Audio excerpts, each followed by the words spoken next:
কে জানি বলেছিল শূন্যস্থান আজীবন শূন্য থাকে না, কোনো না কোনোভাবে পূর্ণতা পেয়েই যায়। আসলে নির্দিষ্ট একজনের মুগ্ধতায় যদি আপনি একবার আটকে পড়েন, দুনিয়ার যত মানুষই থাকুক না কেন আপনার জীবনে, ওই নির্দিষ্ট মানুষটার জায়গা কেউ কখনোই নিতে পারবে না।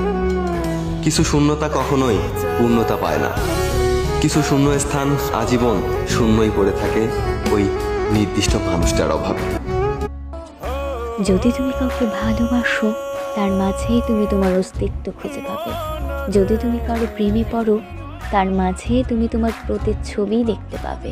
আর যদি তুমি কারো মায়ায় পড়ো, তবে সারা জীবনের জন্য তার মায়ার জালে আটকে পড়ে রবে।